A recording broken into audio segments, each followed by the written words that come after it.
Assalamualaikum warahmatullahi wabarakatuh. Perkenalkan, saya Salita Permatasari dengan NIM 1301625124. Pada kesempatan ini saya akan mempresentasikan proposal penelitian yang berjudul Pengaruh Pembelajaran Berbasis Problem-Based Learning terhadap kemampuan literasi matematis ditinjau dari self-regulated learning dan self-efficiency siswa pada kelas 2 SMA pada materi Sistem Persamaan Linear Tiga Variabel atau SPLTV.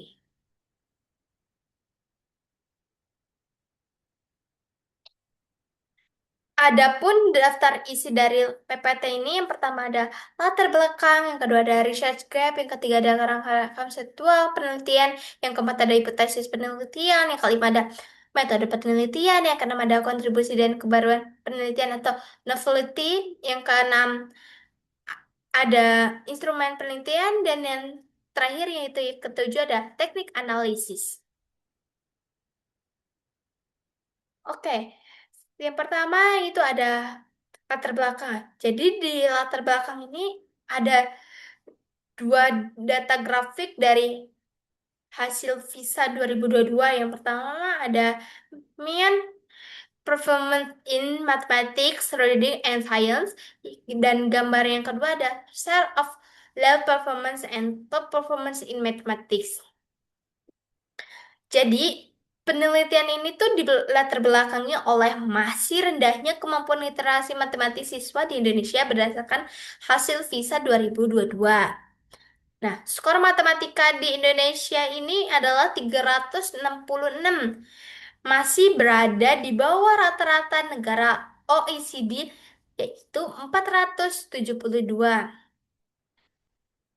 Selain itu, sekitar 80 siswa di Indonesia ini masih belum mencapai level 2 nih, yaitu tingkat kompetensi minimum literasi matematis. Nah, hal ini tuh menunjukkan bahwa masih banyak siswa yang mengalami kesulitan dan merumuskan masalah ke dalam model matematika. Terus menggunakan konsep yang tepat, serta menginterpretasikan hasil penyelesaian sesuai konteks gitu.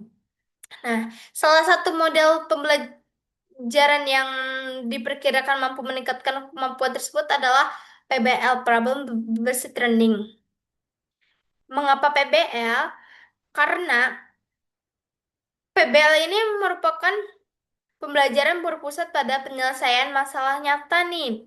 Namun, keberhasilan PBL ini tuh juga dipengaruhi oleh faktor internalisasinya sendiri, yaitu self-regulated learning dan self-efficiency siswa, betul. Nah, selanjutnya yaitu ada research gap. Di research gap ini ada hasil dari beberapa jurnal penelitian nih. Nah, berdasarkan telah terhadap jurnal nasional dan internasional pada tahun 2021 dan 2025, periode 2021 sampai 2025, sebagian besar penelitian ini tuh menunjukkan bahwa PBL ini tuh masih efektif meningkatkan kemampuan literasi matematis. Nah, penelitian lain juga menunjukkan bahwa self-regulated learning maupun self-efficiency masih berhubungan positif dengan hasil belajar matematika.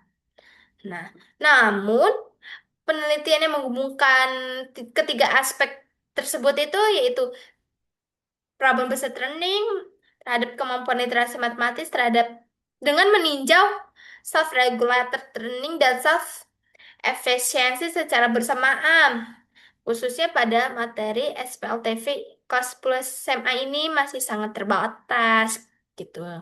Jadi, oleh karena itu, penelitian ini dilakukan untuk mengisi kesenjangan penelitian tersebut. Oke, selanjutnya itu ada kerangka konseptual penelitian. Nah, berikut gambar kerangkanya. Jadi, kerangka konseptual penelitian ini tuh terdiri atas satu variabel bebas, yaitu problem based learning, dan satu variabel terikat, yaitu kemampuan literasi matematis.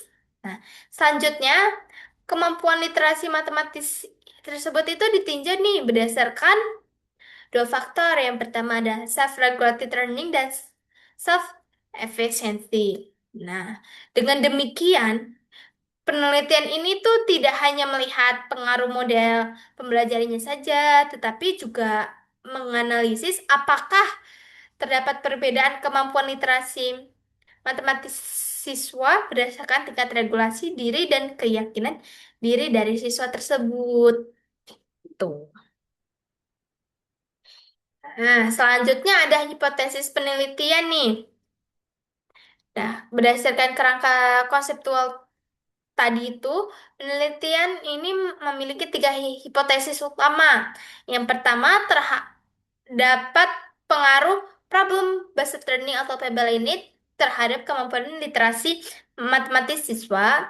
Yang kedua yang kedua terdapat perbedaan kemampuan literasi matematis nih berdasarkan tingkat self-regulated learning. Yang terakhir, yang ketiga yaitu terdapat perbedaan kemampuan literasi matematis berdasarkan tingkat self-efficiency. Nah, dari ketiga hipotesis tersebut, nanti dari ketiga hipotesis penelitian tersebut, itu nantinya akan diuji lagi nih melalui analisis statistik atau analisis data gitu. Nah, selanjutnya itu ada metode penelitian berikut, em, gambar dari metode penelitian. Nah, jadi penelitian ini tuh menggunakan pendekatan kuantitatif dengan metode kuasi eksperimen dan desain non-equivalent control group design gitu. Nah, jadi penelitian yang saya lakukan ini tuh melibatkan dua kelas, yaitu kelas eksperimen yang diberikan pembelajaran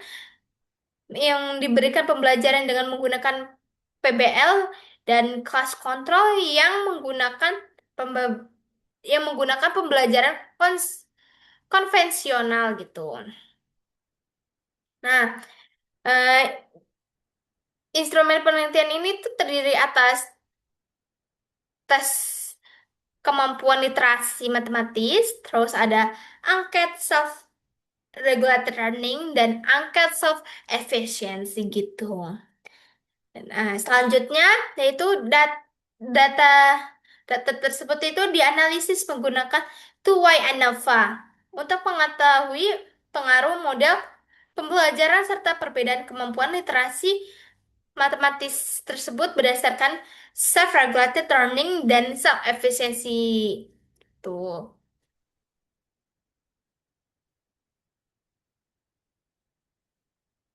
Nah, selanjutnya ada kontribusi dan kebaruan penelitian atau novelty. Dan berikut ada tabelnya.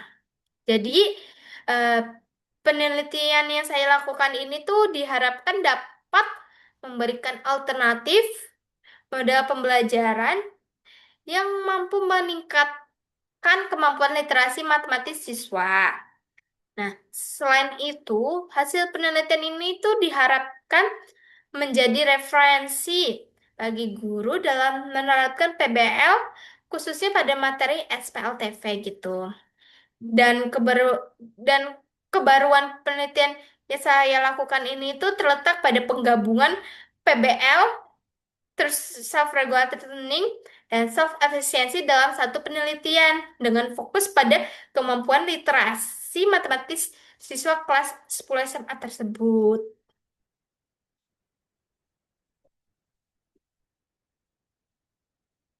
Dan berikut ada instrumen penelitiannya, yang tadi ada angket, tes, ada dua angket, ada angket self-regulated dan self-efficiency, terus tes kemampuan literasi matematis, terus ada indikator-indikatornya gitu, terus ada uji instrumen, dan skala penskorannya.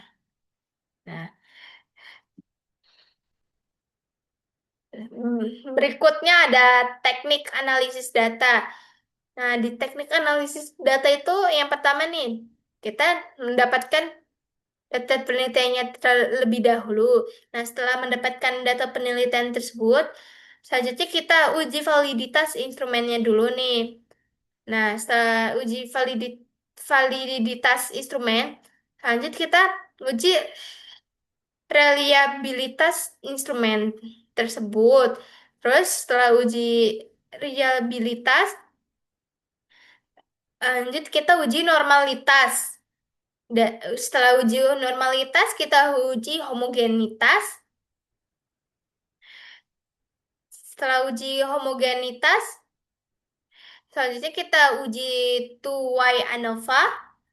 Setelah kita uji dengan two-way ANOVA, kita pengujian hipotesisnya. Nah, dari dari uji tersebut itu baru kita dapat menyimpulkan hasil analisis datanya gitu. Oke? Oke, demikian penjelasan. Demikian presentasi proposal penelitian yang dapat saya sampaikan. Terima kasih atas perhatian. Terima kasih atas perhatiannya. Saya sangat mengharapkan kritik, saran, dan masukan untuk penyempurnaan proposal penelitian saya ini. Wassalamualaikum warahmatullahi wabarakatuh. Bye bye.